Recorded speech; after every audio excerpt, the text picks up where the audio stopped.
Death is simple, quick, clean. It ends everything in a single moment. But in the ancient world, there existed punishments that didn't just take a life. They dismantled it. They stretched suffering into something almost unthinkable.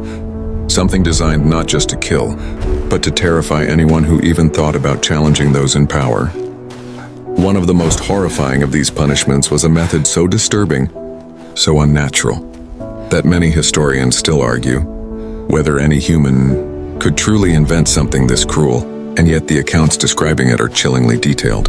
This ancient horror went by one name, scaphism, and for the victim it was a fate far, far worse than death.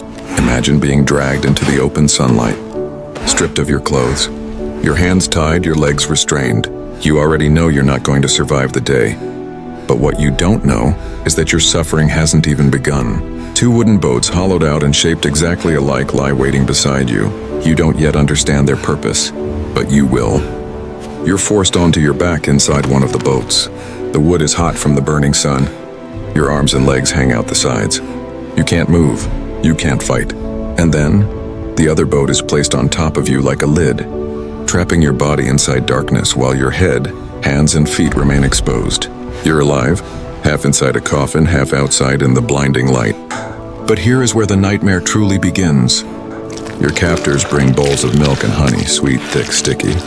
Not as a mercy, not as a final meal, but as part of the punishment.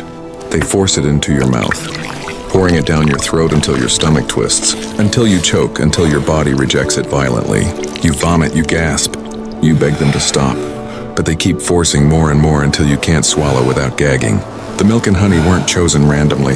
They were chosen because they rot quickly in the sun, because they cause severe diarrhea, and because every living creature, from flies to ants to beetles, cannot resist their scent.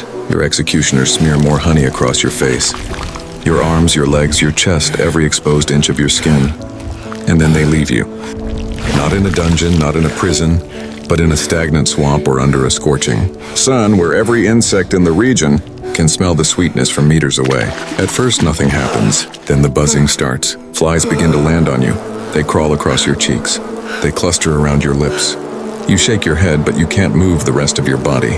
Ants begin to bite. Mosquitoes swarm to your skin.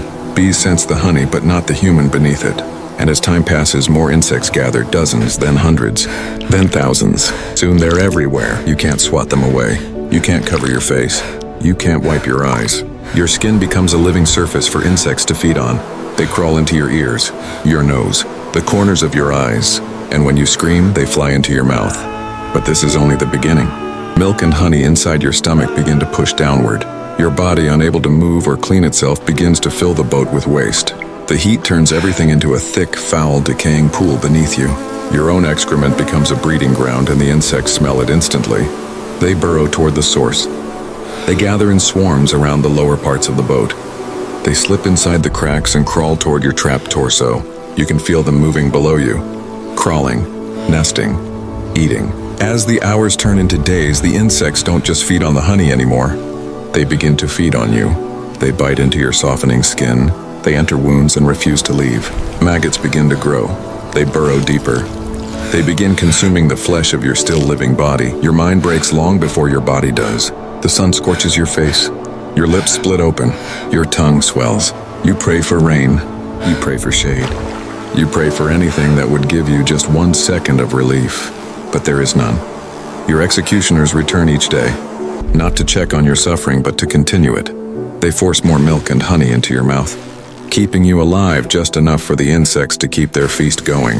If you pass out, they wake you. If you grow too weak, they feed you again. They do not want your death, not yet. You begin hallucinating. You see shapes in the sky that aren't there.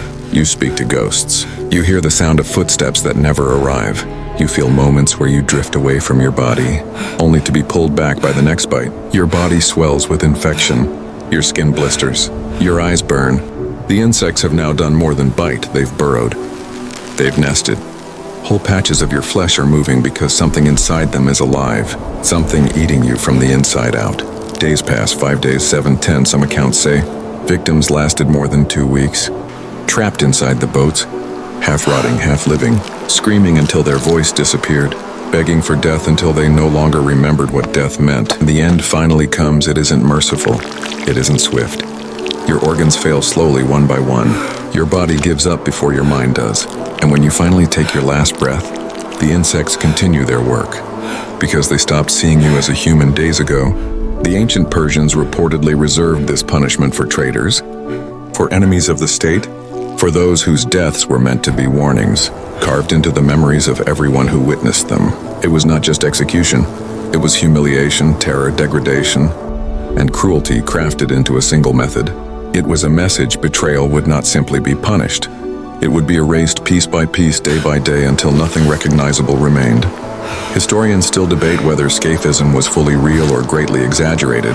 Some argue it was propaganda, stories created to make enemies seem barbaric. Others point to the detailed descriptions from ancient writers like Plutarch, who recorded specific victims and specific durations of their suffering. But whether every detail is true or not, the idea of scaphism itself reveals something unsettling about human history. When people gain absolute power, they often invent punishments not just to kill the body but to break the spirit, to erase identity, to control through fear so powerful that even the memory of the punishment is enough to keep people obedient. This ancient punishment was worse than death because it removed every part of what makes someone human, their dignity, their sanity, their hope, long before their heart stopped beating. It was the transformation of a person into nothing more than food for insects, a vessel for suffering, a warning carved into the world through pain. And in the end, perhaps the most chilling thought is this: scaphism didn't require swords. It didn't require fire.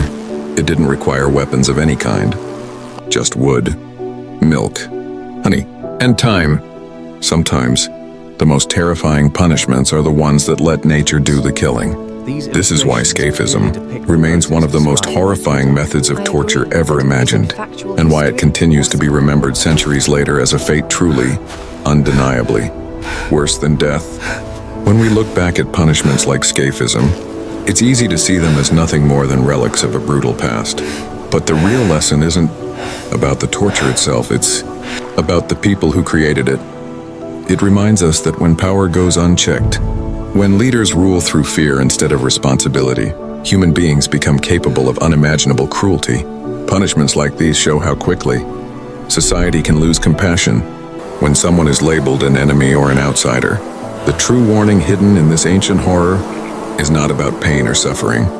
It's about what happens when humanity forgets its own humanity. If we do not guard our morals, our values, and our empathy, we risk repeating the same mistakes in new forms. Scaphism teaches us that the greatest danger is not the cruelty of the past, but the possibility that people today could choose cruelty again.